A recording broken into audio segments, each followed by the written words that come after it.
इस तरह का आयोजन जो आज किया गया है, खास करके आज हिंदी दिवस के अवसर पर खास करके राष्ट्रीय विकास संगम के बैनर तले एक कार्यक्रम किया गया। तो सभी लोग यहाँ पे आए, खास करके हिंदी दिवस के सभी को शुभकामना दिया गया।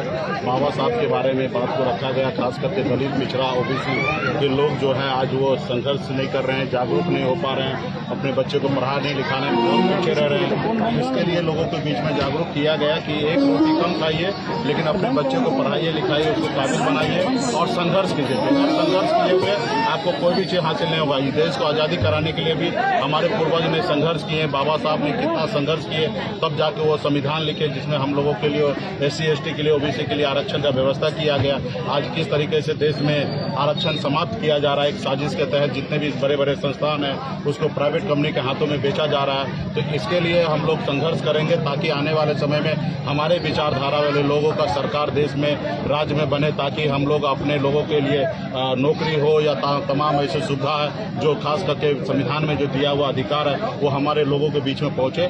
इसके लिए ही जागरूक करने का अभियान है और लोगों के बीच में सभी ने अपने अपने बातों को रखा और इसके लिए हिंदी दिवस पे सभी को शुभकामना दिया जाए। सर, आजादी के 75 वर्ष हो गए हैं, लेकिन जो पिछड़ों की राजनीति और भागीदारी जो जितनी सुनिश्चित होनी चाहिए वो आज तक नहीं की गई है। निश्चित तौर पे देश को आज़ादी के 75 साल बीत गए। आज माननीय प्रधानमंत्री जी ने आज़ादी के 75 साल पे जश्न उन्होंने देश में मनाए हैं, लेकिन आज भी सच मायने में जाइए तो पूरे देश में आज गरीब, पिछड़ा, अति पिछड़ा, ओबीसी के लोग आज भी आदि मानव की जिंदगी जी रहे हैं। आज भी वो पूरा मानव नहीं है। तो इस पे सरकार को सोचना चाहिए। आज भी लोगों, हमारे लोगों के लिए रहने के लिए घर नहीं है, उनके अच्छे जगह उसके बच्चे पढ़ लिखे रहे उसके लिए व्यवस्था नहीं है, वो उसके लिए अच्छा खाने पीने का व्यवस्था नहीं है। तो इसका माने में कह सकते हैं कि आज हमारे लोग जो है आदि मानव के जैसे जिंदगी आज भी जी रहे हैं। तो इसके ऊपर हम लोगों को संघर्ष करना है। सरकार को भी ऐसे वर्ग के लोगों के बारे में सोचना है। आज देश में जो हमें अधिकार मिला वो नहीं मिल पा रहा, तो इसके लिए हम लोग संघर्ष करेंगे। सर, अभी आपने जो कहा कि नीतीश कुमार और लालू प्रसाद से हमें मतभेद हो सकती है, पर हम अलग नहीं हो सकते, तो क्या आने वाले समय में आप साथ में काम करेंगे क्या?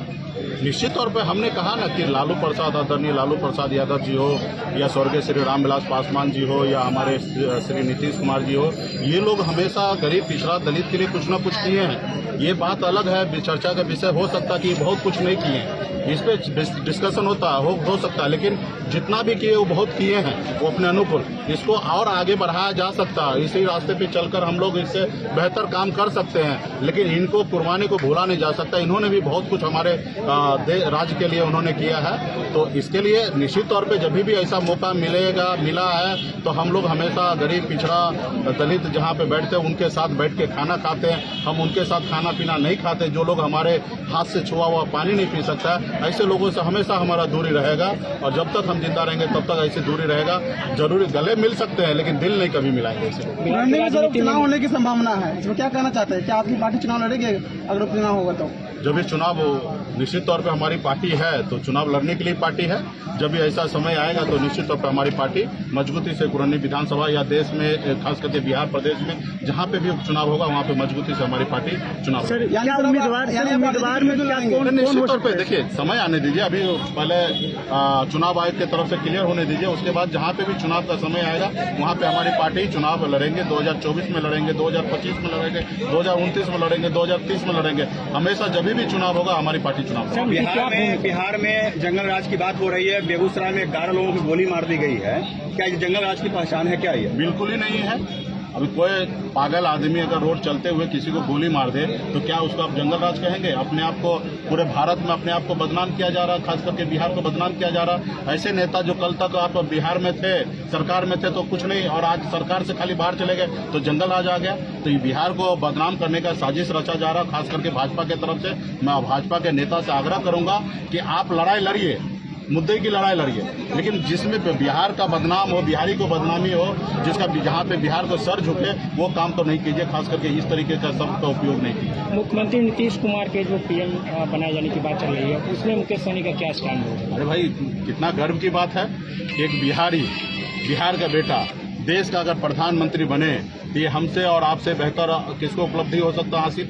आज बताइए, जो काम के लिए माननीय मुख्यमंत्री जी आवाज उठाते हैं कि बिहार को विशेष राज्य का दर्जा मिले, यूनिवर्सिटी को राष्ट्रीय यूनिवर्सिटी का दर्जा मिले, तो ये सारे चीजें अगर माननीय मुख्यमंत्री जी अगर प्रधानमंत्री बनेंगे तो मुझे लगता है कि उनको बोलने की आवश्यकता पड़ेगा, वो खुद करेंगे। आज हमारे निषाद भाई के लिए आरक्षण के लिए अनुशंसा केंद्र सरकार को भेज दिए। जब माननीय मुख्यमंत्री जी अगर देश के प्रधानमंत्री बन जाएंगे तो उनको याद दिलाने की थोड़ी जरूरत है। वो देखेंगे कि बिहार से हमने क्या क्या चीज केंद्र सरकार से मांगा और क्या क्या चीजें नहीं की हैं। वो जब वो पावर में जाएंगे तो निश्चित तौर पर वो पूरा काम करेंगे जो जब भी बिहार 15 सालों में माननीय मुख्यमंत्री जी जो भी मांग केंद्र सरकार से किए होंगे, और जब प्रधानमंत्री बन जाएंगे तो पूरा काम होगा। तो ये हमारे लिए उपलब्धि है और हम तो मजबूती से, जब देश का प्रधानमंत्री के लिए अगर बिहारी अगर खड़ा हो, कोई भी बिहारी खड़ा हो, तो उसके लिए हम खड़ा रहेंगे। धन्यवाद।